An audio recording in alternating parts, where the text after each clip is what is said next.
ಆತ್ಮೀಯರೇ ನಮಸ್ಕಾರ. ಹೇಗಿದ್ದೀರಿ? ನೋಡಿ, ಸಿದ್ದರಾಮಯ್ಯನವರು ಹಾಗೂ ಡಿ ಕೆ ಶಿವಕುಮಾರ್ ಇಬ್ಬರೂ ಕೂಡ ದೆಹಲಿಗೆ ಹೋಗಿ ರಾಹುಲ್ ಗಾಂಧಿಯವರ ಸಮ್ಮುಖದಲ್ಲಿ, ಅಂದರೆ ಹೈಕಮಾಂಡ್ನ ಎಲ್ಲ ಪ್ರಮುಖ ನಾಯಕರು ಇರಬೇಕು, ಅವರ ಸಮ್ಮುಖದಲ್ಲಿ ಕುಳಿತು ಮಾತನಾಡಿದಾಗಷ್ಟೇ ಅಧಿಕಾರ ಹಸ್ತಾಂತರದ ಮುಹೂರ್ತ ಫಿಕ್ಸ್ ಆಗ್ಲಿಕ್ಕೆ ಸಾಧ್ಯ.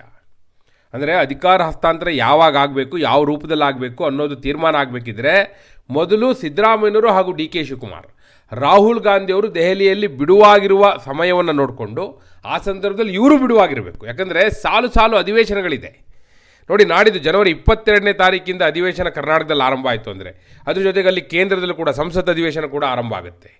ಸೊ ಈ ಅಧಿವೇಶನಗಳ ನಡುವೆ, ಯಾಕಂದರೆ ನೋಡಿ, ರಾಹುಲ್ ಗಾಂಧಿಯವರು ಲೀಡರ್ ಆಫ್ ಅಪೋಸಿಷನ್, ಅವರಿಗೆ ಬಹಳ ದೊಡ್ಡ ಜವಾಬ್ದಾರಿ ಇರುತ್ತೆ ಅಧಿವೇಶನ ಸಂದರ್ಭದಲ್ಲಿ. ಇಲ್ಲಿ ಸಿದ್ದರಾಮಯ್ಯವರು ಮುಖ್ಯಮಂತ್ರಿ, ಡಿ ಕೆ ಶಿವಕುಮಾರ್ ಉಪಮುಖ್ಯಮಂತ್ರಿ. ಹೀಗಿರುವಾಗ ಅಧಿವೇಶನ ಬಿಟ್ಟು ಹೋಗ್ಲಿಕ್ಕಾಗಲ್ಲ.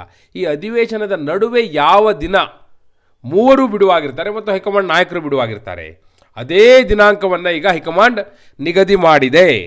ಸಿದ್ದರಾಮಯ್ಯನವರು ಹಾಗೂ ಡಿ ಕೆ ಶಿವಕುಮಾರ್ ಅವರಿಗೆ ಅದೇ ದಿನ ಬುಲಾವ್ ಕೊಟ್ಟಿದೆ. ಹಾಗಾದರೆ ಅದು ಯಾವ ದಿನಾಂಕ, ಯಾವತ್ತು ಹೋಗ್ತಾರೆ, ಅಧಿವೇಶನದ ನಡುವೆ ಬಿಡುವು ಸಿಗೋದು ಯಾವಾಗ, ಹಾಗೂ ಆ ದಿನದಂದು ಏನೆಲ್ಲ ತೀರ್ಮಾನ ಆಗುತ್ತೆ. ಎಸ್, ಈ ಎಲ್ಲ ವಿವರಗಳನ್ನ ಕೊಡೋ ಸಲುವಾಗಿ ನಾನು ಬಂದಿದ್ದೇನೆ. ಆತ್ಮೀಯರೇ, ವಾರ್ತೆ ವಿಶೇಷ ಕಾರ್ಯಕ್ರಮಕ್ಕೆ ಸ್ವಾಗತ. ನಾನು ವೀರೇಂದ್ರ ಉಪ್ಪುಂದ. ನೋಡಿ, ಈಗಾಗಲೇ ಅಧಿವೇಶನದ ವೇಳಾಪಟ್ಟಿ ಬಹುತೇಕ ನಿಗದಿ ಆಗೋಗ್ಬಿಟ್ಟಿದೆ, ಅಧಿಕೃತವಾಗಿ ಪ್ರಕಟನೂ ಆಗಿದೆ.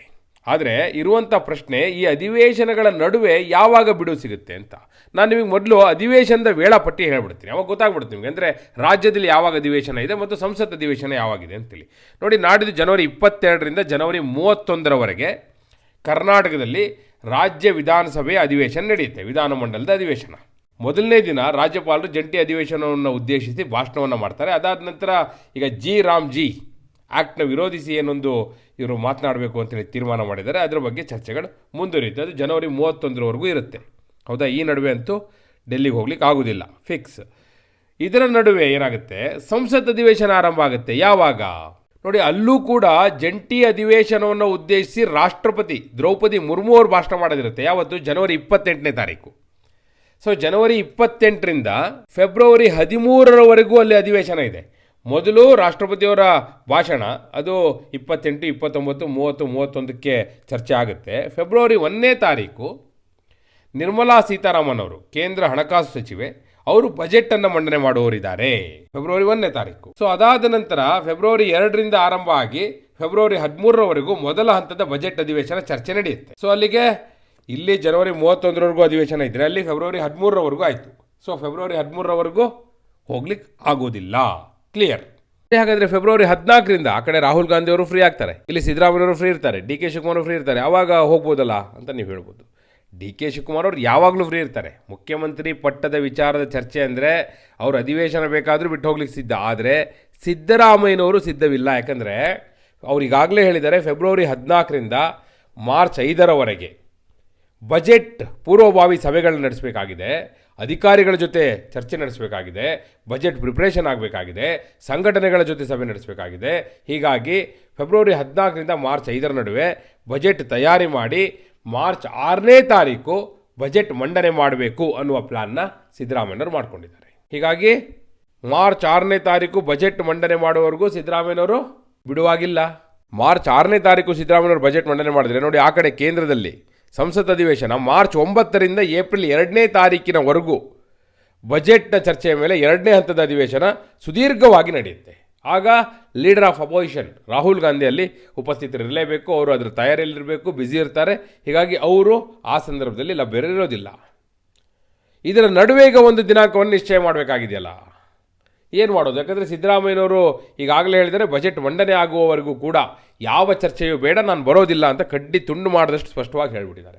ಅದಕ್ಕೆ ಮೊನ್ನೆ 3-4 ದಿನ ಡಿ ಕೆ ಶಿವಕುಮಾರ್ ಅವರು ದೆಹಲಿಯಲ್ಲಿ ಕಾದರೂ ಕೂಡ ರಾಹುಲ್ ಗಾಂಧಿಯವ್ರ ಜೊತೆ 1-to-1 ಮೀಟಿಂಗ್ ಆಗಲಿಲ್ಲ. ಯಾಕೆ ಅಂದರೆ ಇದೇ ಕಾರಣಕ್ಕಾಗಿ. ಯಾಕಂದರೆ ಸಿದ್ದರಾಮಯ್ಯನವರು ಸ್ಪಷ್ಟವಾಗಿ ಸಂದೇಶವನ್ನು ಕೊಟ್ಟಿದ್ದರು, ಜಾರ್ಜ್ ಅವ್ರ ಮೂಲಕ ಸಂದೇಶ ಕಳಿಸಿದರು. ಸರಿ, ಮಾರ್ಚ್ 6ನೇ ತಾರೀಕು ಬಜೆಟ್ ಮಂಡನೆ ಮಾಡ್ತಾರೆ. ಬಜೆಟ್ ಮಂಡನೆ ಮಾಡಿದ ನಂತರವಾದರೂ ತೀರ್ಮಾನ ಆಗಲಿ, ದಿನಾಂಕ ನಿಶ್ಚಯ ಆಗಲಿ ಅನ್ನುವ ಪಟ್ಟನ್ನು ಡಿ ಕೆ ಶಿವಕುಮಾರ್ ಅವರು ಹಿಡ್ಕೊಂಡಿದ್ದಾರೆ. ಅದಕ್ಕೋಸ್ಕರ ಈಗ ಒಂದು ದಿನಾಂಕವನ್ನು ನಿಶ್ಚಯ ಮಾಡಿದ್ದಾರೆ.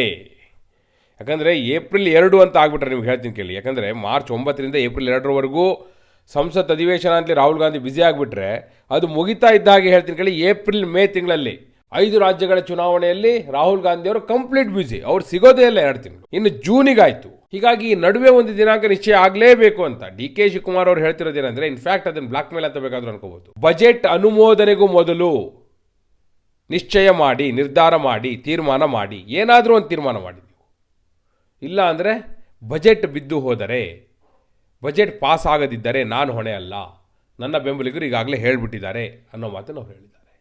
ಅಂದರೆ ಬಜೆಟ್ ಪಾಸ್ ಆಗೋದಕ್ಕೂ ಮೊದಲು, ಬಜೆಟ್ಗೆ ಧ್ವನಿಮತದ ಅಂಗೀಕಾರ ಸಿಗುವ ಮೊದಲು ತೀರ್ಮಾನ ಆಗಬೇಕು. ಅದರ್ವೈಸ್ ನನ್ನ ಬೆಂಬಲಿಗರೆಲ್ಲ ಬಜೆಟ್ ಅನುಮೋದನೆಯ ಸಂದರ್ಭದಲ್ಲಿ ಗೈರು ಹಾಜರಾಗಬಹುದು. ಆ ಮೂಲಕ ಬಜೆಟ್ ಬಿದ್ದು ಹೋಗಬಹುದು. ಬಜೆಟ್ ಬಿದ್ದು ಹೋದರೆ ಸರ್ಕಾರ ಬಿದ್ದು ಹೋದ ಹಾಗೆ. ಹೀಗಾಗಿ ಅದಕ್ಕೂ ಮೊದಲೇ ತೀರ್ಮಾನ ಮಾಡಿ ಅಂತ ಹೇಳಿದ್ದಾರೆ. ಅದಕ್ಕೋಸ್ಕರ ಈಗ ಈ ದಿನಾಂಕವನ್ನು ನಿಶ್ಚಯ ಮಾಡಿದ್ದಾರೆ. ಯಾವ ದಿನಾಂಕ ನೋಡಿ, ಮಾರ್ಚ್ 6ನೇ ತಾರೀಕು ಸಿದ್ದರಾಮಯ್ಯವ್ರು ಬಜೆಟ್ ಮಂಡನೆ ಮಾಡಿದ್ರೆ, ಮಾರ್ಚ್ 9ರಿಂದ ಸಂಸತ್ ಅಧಿವೇಶನ, ಅದರ ನಡುವೆ 2 ದಿನ ಸಿಗುತ್ತೆ. ಯಾವತ್ತು? ಮಾರ್ಚ್ 7 ಮತ್ತು ಮಾರ್ಚ್ 8. ಮಾರ್ಚ್ 7ನೇ ತಾರೀಕು ಶನಿವಾರ, ಮಾರ್ಚ್ 8ನೇ ತಾರೀಕು ಭಾನುವಾರ. ನೋಡಿ, ಮಾರ್ಚ್ 8ನೇ ತಾರೀಕು ರಾಹುಲ್ ಗಾಂಧಿಯವರು ಪ್ರಿಪ್ರೇಷನ್ಲಿರಬೇಕಾಗುತ್ತೆ. ಹೀಗಾಗಿ ಮಾರ್ಚ್ 7ನೇ ತಾರೀಕು 2026ರ ಮಾರ್ಚ್ 7ನೇ ತಾರೀಕು ಸಿದ್ದರಾಮಯ್ಯನವರು ಹಾಗೂ ಡಿ ಕೆ ಶಿವಕುಮಾರ್ ಇಬ್ಬರಿಗೂ ಕೂಡ ದೆಹಲಿಗೆ ಬರುವಂತೆ ಈಗಾಗಲೇ ಬುಲಾವನ್ನು ನೀಡಲಾಗಿದೆ. ಬಜೆಟ್ ಮಂಡನೆ ಮಾಡಿಬಿಟ್ಟು ಸಿದ್ದರಾಮಯ್ಯನವರು ಫ್ಲೈಟ್ ಹತ್ತಾರೆ, ಡಿ ಕೆ ಶಿವಕುಮಾರ್ ಅವರು ಫ್ಲೈಟ್ ಹತ್ತಾರೆ. ಮಾರ್ಚ್ 7ನೇ ತಾರೀಕು ಕೂತ್ಕೊಂಡು ಮೀಟಿಂಗ್ ಮಾಡ್ತಾರೆ. ಅವತ್ತು ಏನು ತೀರ್ಮಾನ ಆಗುತ್ತೆ ಅದನ್ನು ಆಧರಿಸಿ ಡಿ ಕೆ ಶಿವಕುಮಾರ್ ಅವರ ಮುಂದಿನ ಹೆಜ್ಜೆ, ಅವರ ಬೆಂಬಲಿಗರ ಮುಂದಿನ ನಡೆ ನಿರ್ಧಾರ ಆಗುತ್ತೆ. ಬಜೆಟ್ ಅನುಮೋದನೆಯ ಸಂದರ್ಭದಲ್ಲಿ ಬಜೆಟ್ಗೆ ಬಹುಮತ ಸಿಗಬೇಕು ಅಂದರೆ ತಾವೆಲ್ಲ ಹಾಜರಾಗಬೇಕಾ ಬೇಡವಾ, ಅವತ್ತು ತೀರ್ಮಾನ ಆಗುತ್ತೆ. ಸೊ ಮಾರ್ಚ್ 7ನೇ ತಾರೀಕು ಕಾಂಗ್ರೆಸ್ ಪಕ್ಷದ ಮಟ್ಟಿಗೆ ವೆರಿ ವೆರಿ ಕ್ರೂಷಿಯಲ್ ಡೇಟ್. ಅವತ್ತು ಏನು ಆದರೂ ಆಗ್ಬೋದು ನೋಡಿ. ನಾನು ಹೇಳ್ತೀನಿ, ಅವತ್ತಿನ ತೀರ್ಮಾನ ಇದೆಯಲ್ಲ, ಈ ಕಡೆ ಸಿದ್ದರಾಮಯ್ಯನವರೇ ಮುಂದುವರಿಯುವುದು ಅಂತಾದರೆ D K Shivakumar and team ಯಾವ ರೀತಿ ಬೇಕಾದರೂ ಬಂಡಾಯ ಹೇಳ್ಬೋದು, ಬಜೆಟನ್ನು ಬೀಳಿಸ್ತೇವೆ ಅಂತಲೇ ಪಟ್ಟು ಹಿಡಿಬೋದು. ಇಲ್ಲ ಡಿ ಕೆ ಶಿವಕುಮಾರ್ ಅವ್ರನ್ನ CM ಮಾಡೋದು ಅನ್ನುವಂಥ ತೀರ್ಮಾನ ಮಾಡಿದ್ರೆ ಆಗ ಸಿದ್ದರಾಮಯ್ಯನವರ ಬೆಂಬಲಿಗರು ಸತೀಶ್ ಜಾರಕಿಹೊಳಿ ಆ್ಯಂಡ್ ಟೀಮ್ ಅವ್ರು ಬಂಡಾಯ ಹೇಳ್ಬೋದು. ಒಟ್ಟಿನಲ್ಲಿ ಏನೇ ತೀರ್ಮಾನ ಮಾಡಿದ್ರು, ಯಾರ ಪರವೇ ತೀರ್ಮಾನ ಮಾಡಿದ್ರು, ಒಂದು ಬಣದ ಪರ ತೀರ್ಮಾನ ಆದರೆ ಇನ್ನೊಂದು ಬಣ ಸಿಡಿದು ಹೇಳೋದು ಶತಸಿದ್ಧ. ನೋಡಿ, ಅವತ್ತೇನಾದರೂ ಅವತ್ತು ಒಂದು ದಿನ ತಪ್ಪಿಸ್ಕೊಂಡ್ರೆ, ನಾವೆಲ್ಲ 1000 ವರ್ಷ ಆಯಿತು ಅಂತಾರಲ್ಲ, ಆ ರೀತಿ ಅವತ್ತೊಂದಿನ ತಪ್ಪಿಸ್ಕೊಂಡು ಮುಂದಕ್ಕೆ ಹಾಕ್ಬಿಟ್ರೆ ಜೂನ್ವರೆಗೂ ಮತ್ತೆ ತಲೆನೋವಿರಲ್ಲ. ಆದರೆ ಅವತ್ತಿನ ದಿನ ಒಂದು ವೇಳೆ ತಪ್ಪಿಸ್ಕೊಂಡ್ರೂ ಕೂಡ ಡಿ ಕೆ ಶಿವಕುಮಾರ್ ಅವರು ಸುಮ್ಮನೆ ಕೂರುವ ಆಸಾಮಿ ಅಲ್ಲ ಅನ್ನುವಂಥ ಮೆಸೇಜ್ ಈಗಾಗಲೇ ಪಾಸ್ ಆಗಿದೆ. ಬಜೆಟ್ ಪಾಸ್ ಆಗಲ್ಲ, ಅದೇ ಈಗ ಬೆದರಿಕೆ ಇರುವಂಥದ್ದು. ಆ ಕಾರಣಕ್ಕಾಗಿ ಅವತ್ತು ಏನಾದರೂ ಒಂದು ತೀರ್ಮಾನ ಮಾಡಲೇಬೇಕಾದಂಥ ಅನಿವಾರ್ಯತೆಗೆ ಕಾಂಗ್ರೆಸ್ ಹೈಕಮಾಂಡ್ ಸಿಲುಕಿಕೊಂಡಿದೆ. ಆ ದೃಷ್ಟಿಯಿಂದ ನೋಡೋದಾದರೆ ಈ ದಿನಾಂಕ ಮಾರ್ಚ್ 7, 2026 ಡಿಸೈಡಿಂಗ್ ಡೇ. ಅವತ್ತು ಏನು ತೀರ್ಮಾನ ಆಗ್ಬೋದು? ಸಿದ್ದರಾಮಯ್ಯನವರೇ ಮುಖ್ಯಮಂತ್ರಿಯಾಗಿ ಮುಂದುವರಿಯುವುದು ಅಂತ ತೀರ್ಮಾನ ಮಾಡ್ಬೋದು, ಅಥವಾ ಡಿ ಕೆ ಶಿವಕುಮಾರ್ ಅವ್ರನ್ನ ಮುಖ್ಯಮಂತ್ರಿ ಮಾಡಬೇಕು ಅಂತ ತೀರ್ಮಾನ ಮಾಡ್ಬೋದು, ಅಥವಾ ಇಬ್ಬರ ನಡುವೆ ಮೂರನೇವರಿಗೆ ಲಾಭ ಅಂತ ಮಲ್ಲಿಕಾರ್ಜುನ್ ಖರ್ಗೆ ಅವರು, ಡಾಕ್ಟರ್ ಜಿ ಪರಮೇಶ್ವರ್ ಅವರು ಮತ್ತೊಬ್ಬರು ಮುಖ್ಯಮಂತ್ರಿ ಆಗುವಂಥ ಅವಕಾಶವನ್ನು ಪಡೆಯಬಹುದು. ನಿಮ್ಮ ಅಭಿಪ್ರಾಯವನ್ನು ಕಮೆಂಟ್ ಮೂಲಕ ತಿಳಿಸಿ. ಹಾಗೆ ನೀವಿನ್ನೂ ವಾರ್ತೆ ಚಾನಲ್ನ ಸಬ್ಸ್ಕ್ರೈಬ್ ಮಾಡಿಲ್ಲ ಅಂದರೆ ಈಗಲೇ ಸಬ್ಸ್ಕ್ರೈಬ್ ಮಾಡಿ. ಧನ್ಯವಾದ.